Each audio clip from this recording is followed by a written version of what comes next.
everyone! Welcome back again to my channel. So mga kasukay, mga kalingap, sa mapagpalang araw na muli sa ating lahat. So for today's vlog, ito pag-usapan natin itong interview ni Kuya Brooks. No? Supportahan po natin si Kuya Brooks sa kanyang channel. At syempre, support po natin Val Santos Matubang, Kalingap Rob at Edna Vlogs at Kalingap Edo. Supportahan po natin. At ang inyong likod, Gandang Emmy, sa mga hindi pa po nakapag-subscribe, please subscribe and please hit the notification bell para lagi po kayong updated sa aking mga ina-upload na mga reaction video. So, eto nga, panoorin po natin itong magandang mga tanong ni Kuya Brooks. Tara, panoorin po natin ang video na ito. Man, kayong dalawa ni YP. Habi tawag sa'yo. Tapos ang tawag mo sa kanya, YP. Ayan, kamusta naman? Nag-enjoy ba kayong dalawa?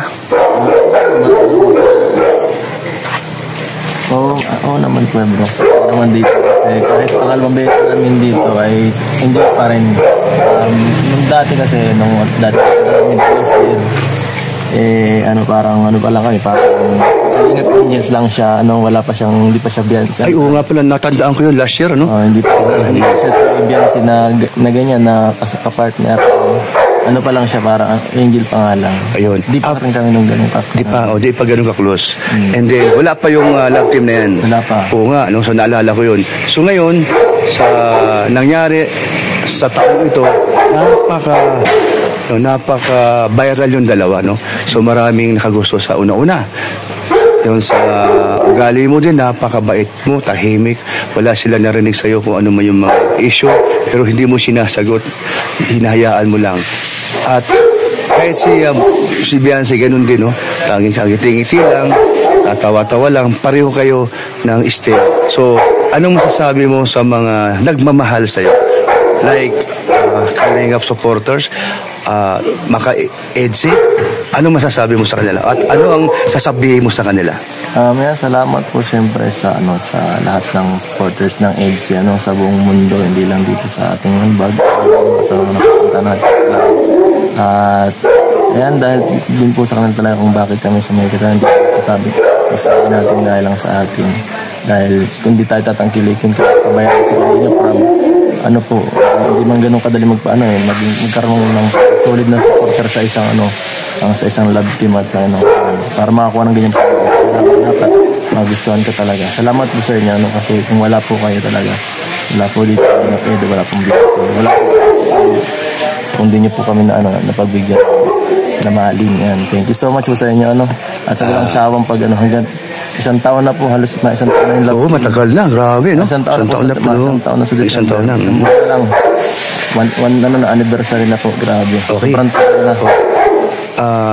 So, ayan po mga kasukay, mga kalingap, no? Itong tambalang Edsi is mag-1 year na ngayong December 24 or 27. Basta yan.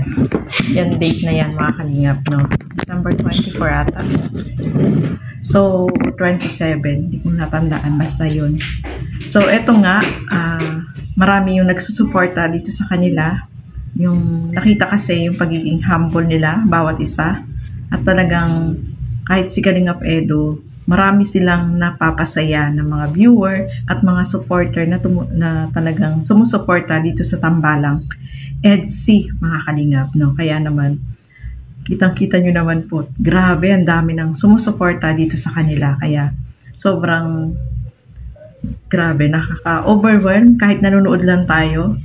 Yung pagpapakilig sa atin ay sobrang nakakapagbigay ng saya, lalo na sa mga viewer na talagang nagmamahal at sumusuporta sa kanila. Kaya lalong lumalakas itong tambalang Edsi, mga kasukay, mga kalingap. So ituloy pa po natin. Ano masasabi mo sa mga taong ganun na masyado silang mag-comment sila about sa yung dalawa, so hindi na maganda? Ano masasabi mo? Sa akin lang pasensya na po kasi minsan may mga ganun talagang times na di mo maiwasan makasakit ng kahit di mo naman ini-expect masaktan yung mga supporters kasi may kanya-kanya naman tayong yung mga minsan iniisip nila parang yung biroan natin, parang lang sa kanila sobrang severe na hindi na biro sa kanila. Minsan hindi nila maintindihan yung biro at saka yung pagiging seryoso minsan sa ano natin. Sa lakad. Pag seryoso talaga, pag focus talaga, alam ko yung pagka biruan, talagang minsan makakaano talaga ako kung anong salita. Hindi ako minsan minsan hindi mo na. Minsan ako mapreno sa minsan hindi may iwasan. Totoo naman yun. Kasi, lalo na po kasi maraming camera nakatutok. Mahirap mag-filter ng mga sasabihin mo na talagang malinis po. Kasi yun ang ko. Sana po maging tayo, malawak ang pangunawa ng mga manonood natin. Kasi ganun po talaga, mahirap maiwasan kung lahat sa atin nakafocus ang mga camera at saka At siyempre, si Benzi naman po at saka okay naman po kami, wala naman pong problema, At saka kung ano naman, masusolusyon naman po namin yan. Hindi naman po ako papabayaan na, ganito, palaking pa na, baka lumaki pa ito, pinapabayaan. Tama. At yan, kagaya ng iba, yung sa singsing na nakakalimutan lang, kagaya po ngayon, hindi ko dala. Bakit di mo dala yung singsing? Nakalimutan ko. Pagligo ko po, nalimutan ko sa nailapag ko. Kasi nabag ko po. Sige, pangunahan ko na yung mga comment ninyo. So, ibig sabihin po, wala pong issue nilang malaki. Walang issue ha. Nakalimut lang nyo. Sabi, hindi naman tayo perfectong tao. Lalo na si Eds, So, wala namang masamang tinapay kung naiwan dahil talaga namang minsan nga, kahit naman sino naiiwan talaga yung isang bagay na mahalaga, na pinaka-importante yung mandala mo sa isang lugar kung saan malayo nga. Pagdating mo dun sa lugar yan, wala pala yung gusto lang makita, kaya nung singsing na yan. Ayan. So, ito dahil speaking of singsing, kamustahin natin ang kanilang relasyon.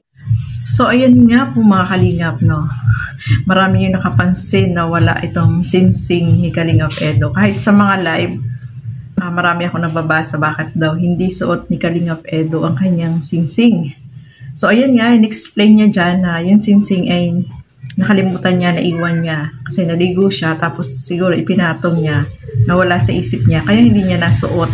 Kasi marami yung nagtatanong, kasi bakit daw hindi suot ni Kalingap Edo yung kanyang singsing. Tama yung sinabi niya, kasi minsan, pag nagmamadali tayo, minsan yung mahalagang bagay, nalilimutan din natin. Kasi nobody's perfect, ika nga, mga kalingap. So, yung singsing ay naiwan po, kaya huwag kayong mag-alala na yung singsing ay bakit hindi suot, naiwan pala doon sa bahay nila, mga kalingap. So, ayun, maliwanag po sa atin yun, mga kalingap, na talagang nakalimutan ni Kalingap Edo yung singsing. So, ituloy pa po natin.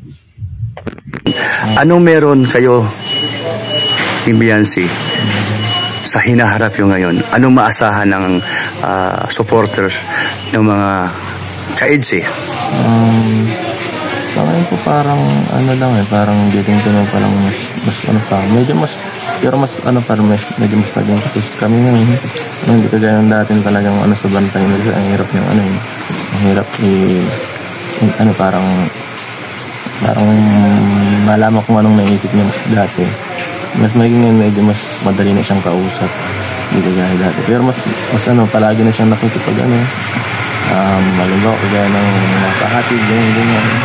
Pagka mas lang kakaroon kami ng time kami. Kaya pag matapos kami sa shooting na adversary, yun nahatid tayo. Nagbibigyan tayo ng time para mas siya makausap mas matagal. Ayun.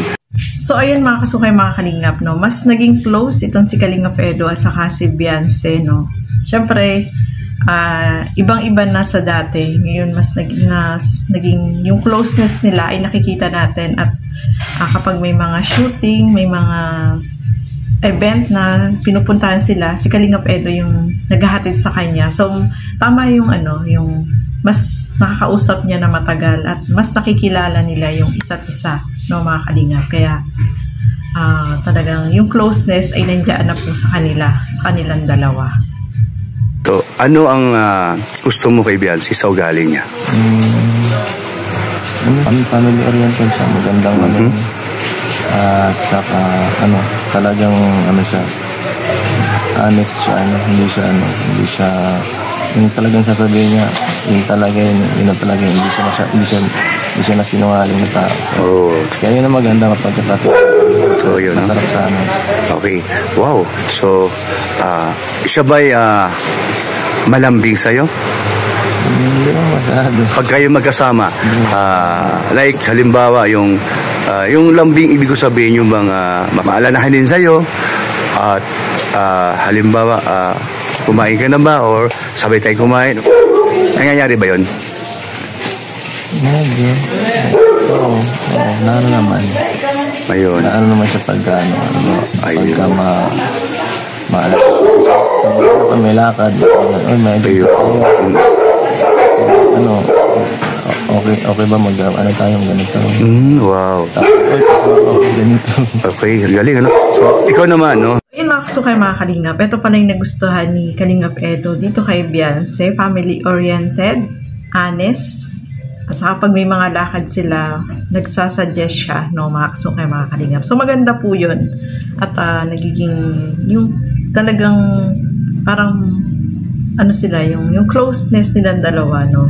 Yun ang nagugustuhan ni Kalingap Edo dito kay Beyonce, mga kalingap. At si Kalingap Edo naman, ano kaya? Tuloy po natin. Asay ko naman na itanungin to, ikaw din, galong ka din ba sa kanya? Malambing ka din ba sa kanya? Yung bang, ingat ka, parang malalahanin ka din ba sa kanya? Oo naman, di na ako masalita. Yun nga eh. Hindi ka na masalita. Oo. Nandyan. Galing mo. Hindi ko man ito dadalhin kung wala nga dalhin eh. Pakita mo nga yan. Yan. Ay, grabe. Ito lang example, no? Kasi nakarang pagbisita namin. Ang lambot pala. Ano pangalan yan? Si Butchog yan. Si Butchog pala. Kita mo ha, naalala niya si Beyonce, ang kanyang kasi doon nakarang po, wifey. Visit. Tumba kami lahat sa Gumaka. Ang lambot. So yun ang kanyang Sama nung mangyayari ko, hindi na mangyayari. Wow. So, ibig sabihin, kung saan sa ngayon sasakay, iwan mo sa kanya. Oo naman. Ay, okay, no? Wow, galing. Si Butchok. Si Butchok. Ayan po, no? Si Butchok po. So, ayun mga kasukay, mga kalingap, no? Grabe, si Kalingap Edo. Sabi nga niya, hindi siya masalita, pero in action naman siya. So, ano yung gusto nyo? Masalita or sa gawa? Siyempre sa gawa, no, mga kalingap. Ganyan si Kalingap Edo, no. Nakikita naman natin yung pagkikare niya dito kay Beyonce. No, especially itong dala niya si Butchok, mga kalingap. Akala ko nga sa kanya, yun yung pala para kay Beyonce, mga kalingap. At inalala niya talaga itong si Beyonce para pag sa biyahe daw ay hindi siya mahihirapan kasi yung mauntog-untog, di ba? Ano yung kalsada, di ba? Minsan malubak. Talagang, ayan, napakalambot pala. Hinawakan ni Kuya Brooks, yung si Butchok ay napakalambot. Di kapag nakasandal ka dyan, ay nako, maganda, masarap sa pakiramdam, di ba? Na malambot yung sinasandalan mo, mga kalingap. So, para pala yan kay Beyonce, grabe na yan. Sobrang ni Kalingap Edo, napaka-caring niya, no? Napaka-thoughtful, no, mga kalingap. So, ganun yung ugali ni Kalingap Edo. Ginagawa niya sa gawa, hindi lang sa salita, mga kalingap. So, ayan, maraming salamat, no, kay Kuya Brooks at na-interview niya itong si Kalingap Edo. At,